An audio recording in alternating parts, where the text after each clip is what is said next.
All right, today is December 7, 2019, and we are on the way to visit Ghent and Bruges. Very excited. So, right now it's 8 o'clock in the morning. I am in Brussels, capital of Belgium, and I'm waiting for our bus to take us all the way to Ghent and Bruges. So, it's a little still a little bit darker outside, and people still waking up, and I'm waiting. And meanwhile, I'm walking around the Brussels and enjoying this beautiful architecture and the beautiful, incredible view of the city. And they would manage to preserve so much of history and architecture from the Middle Age until now that is just basically mind blowing. And that's what I like about Brussels, and that's what I like about Belgium.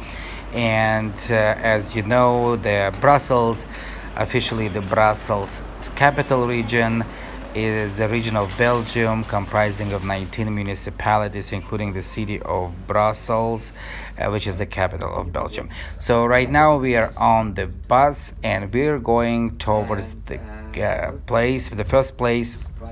first point of interest, Ghent.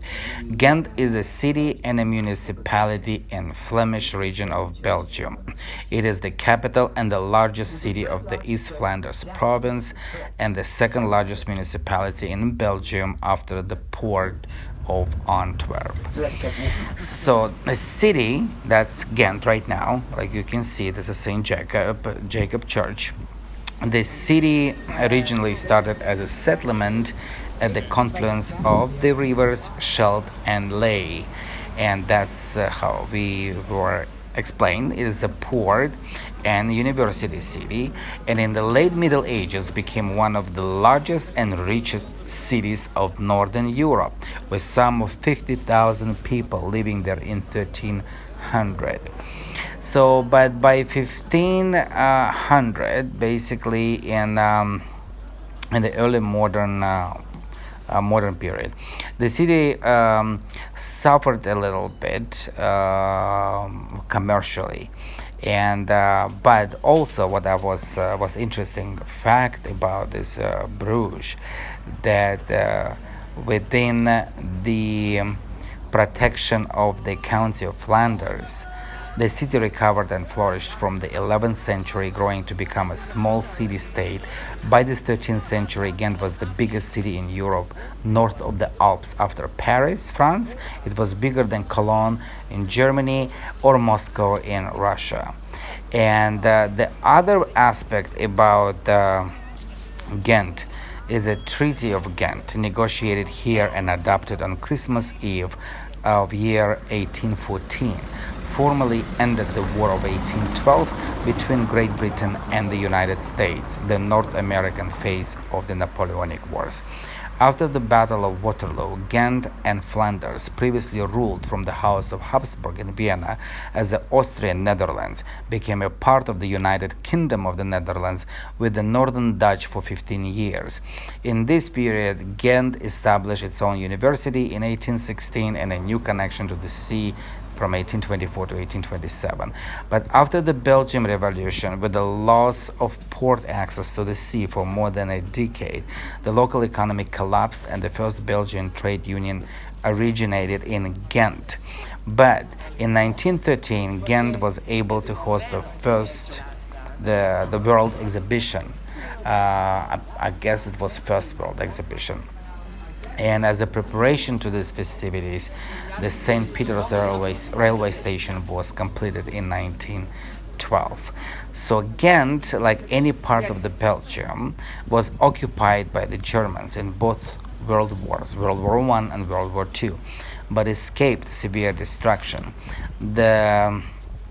So basically, during the occupation by German troops, Belgium didn't have sufficient army to fight Germans, so they just gave themselves in without fighting. So for this reason, when Germans occupied Belgium, majority of the all basically architecture, all these buildings that was built in the medieval time, they've never been destroyed. So they're preserved until now for us to enjoy and understand the history and fall in love with history and go back to those times, to those days, and to see, kind of visualize how people lived there. So the only thing that is missing is a lot of horse carriages and those incredible lavish dresses people used to wear and kind of complement the middle age of Ghent. So for now, I'm gonna let you just look around and enjoy with me the city of Ghent. It's city and a municipality in the Flemish region of Belgium. It is the capital and the largest city of the East Flanders province. Enjoy.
Okay, so now we are on the way to Bruges, Flemish Brugge, Brugge in German.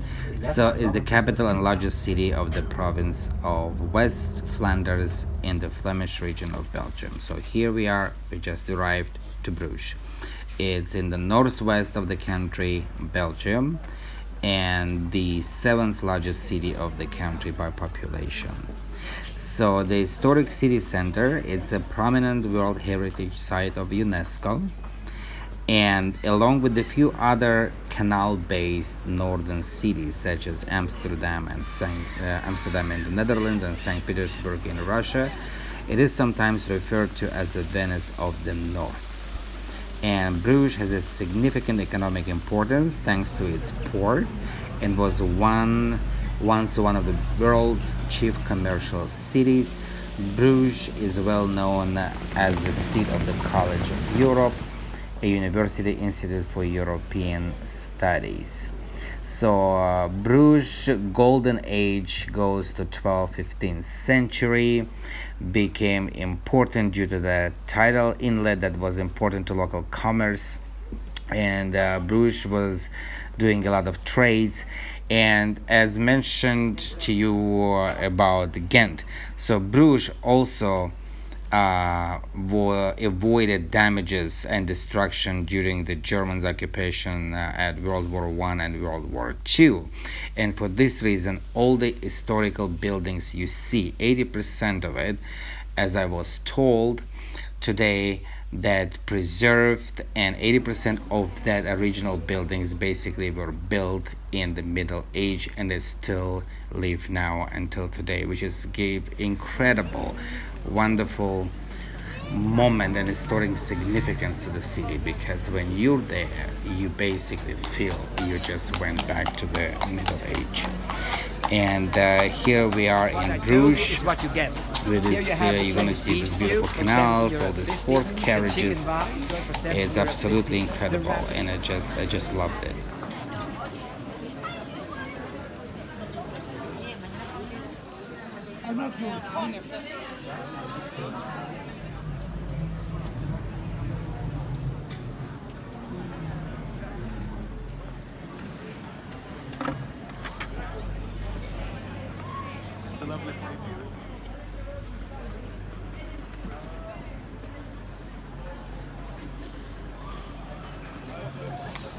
So, as I said, decline of the Bruges came to 1500 when everything was shifted back to Antwerp as the economic flagship of the Low Countries.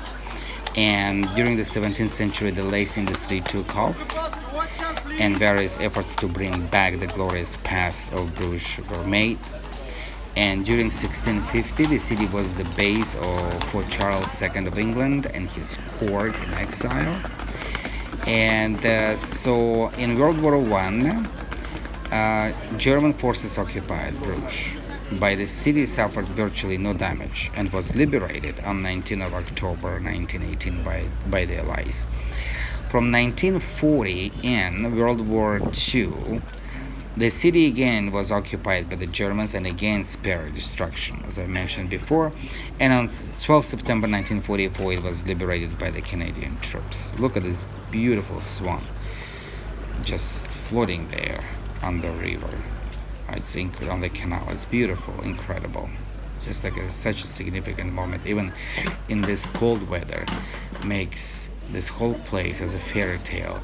When fairy tales just come to life, just within one snap of the finger. Absolutely, absolutely wonderful.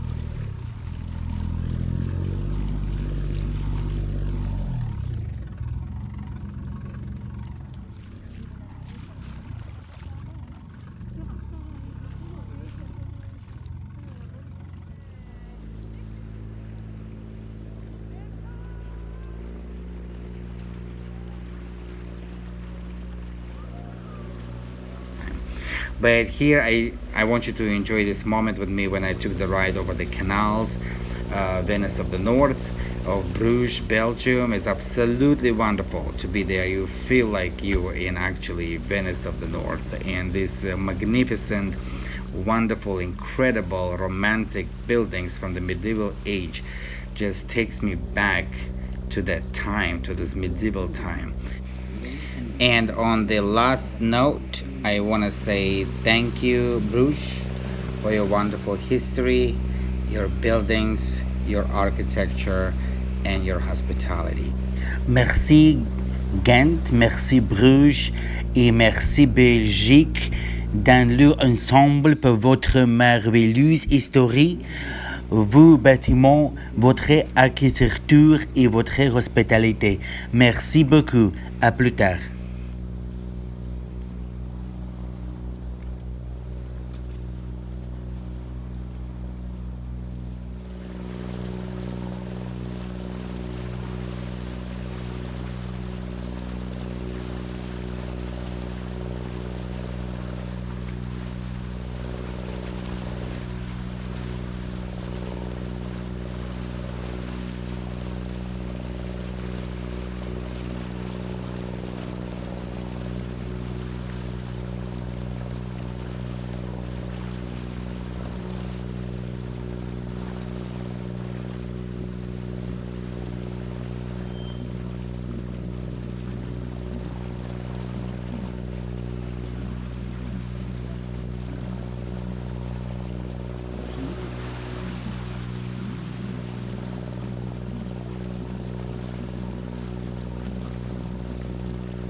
According to the Bible, they will bring the end of the world, and they are made by a Flemish artist.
Vous avez l'envie de prier.